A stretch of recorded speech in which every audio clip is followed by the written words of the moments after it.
right. All right. We have got one black eagle left to Let's go, go. and we'll see how this goes. We are having one eagle. And all we have is Ash, Wow, Ignace, yeah. and Cyril. Not very many. Well, first we have to do Petra by Petra and Byleth. Yeah. Oh, right, Petra. I bet she becomes the ruler of Brigid. So, all right. The Queen of Brigid. Petra returned to her homeland of Brigid and inherited the throne from her grandfather. As ruler, she declared independence from Fodlan and worked tirelessly to secure friendly relations with both Fodlan and Dagda. Her efforts inspired her descendants to carry the torch she lit, ensuring a future of peace and prosperity for her people. All right. I mean, yeah. If she doesn't hook up with anyone, that's definitely Petra's ending. What she's going to be doing anyway, so... Okay. Want to do Byleth first?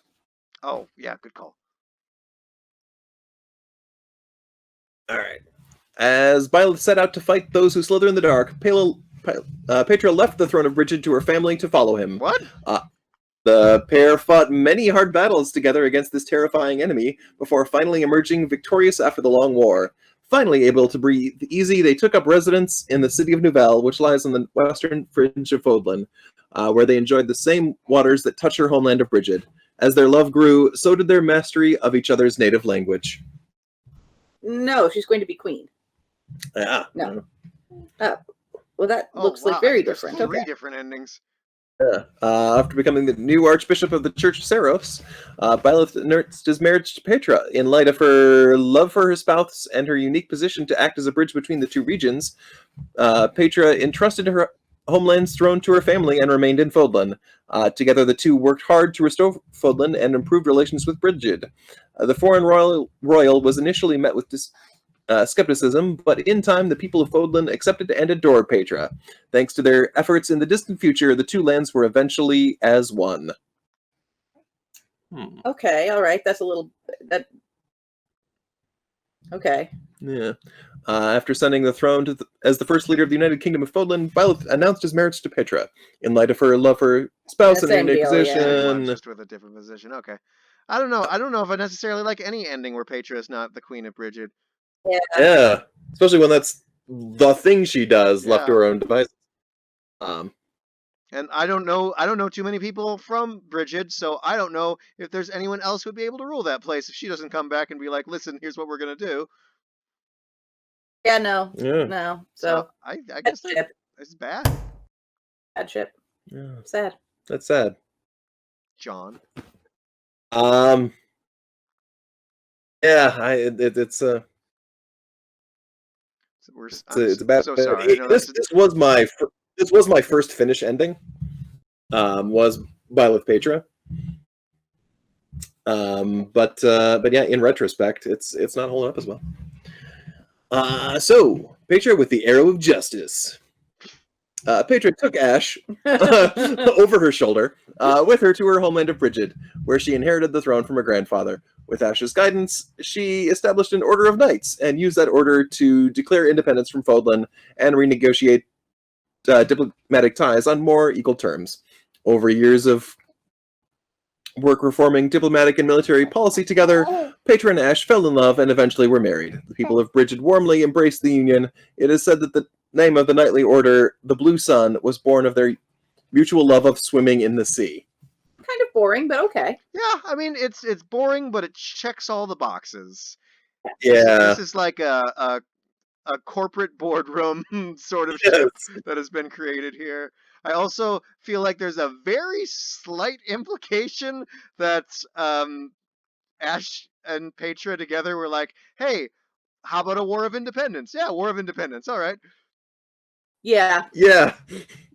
So I guess I'll give this one a barely passing good.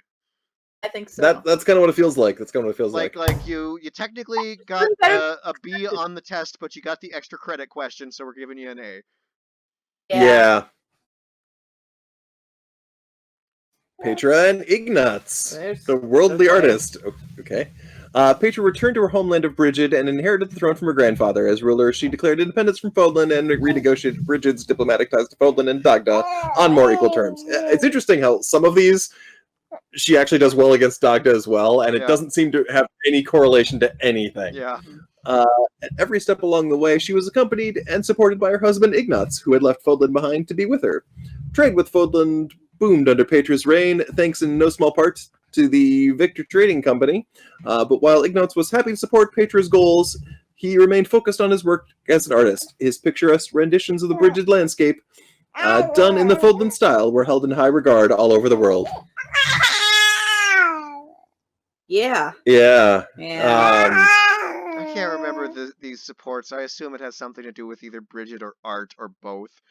Boring. Boring. It's so boring that I think it's bad. I think it's bad. It's basically just taking their basic character traits and just smushing them together awkwardly. Yeah, I agree with that. Bad. It's bad. All right. Also, can you really see Petra being into Ignaz?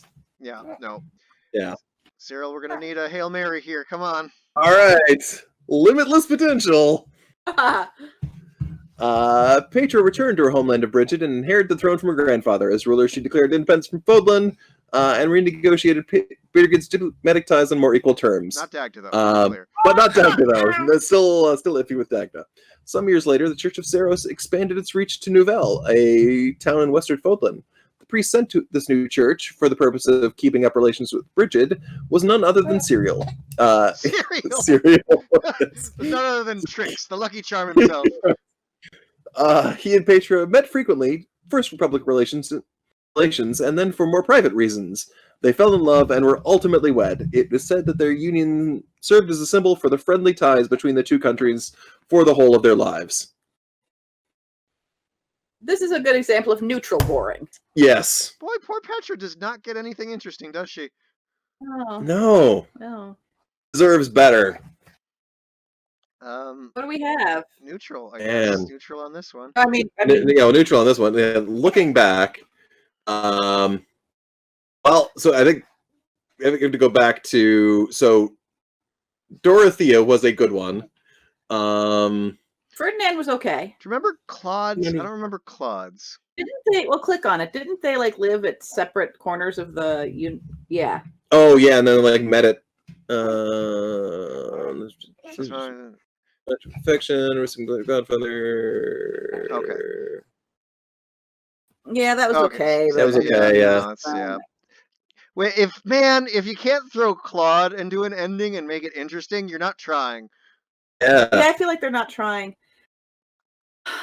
I gotta go. I think Dorothea. I think still. Yeah, Dorothea, and maybe Ferdinand.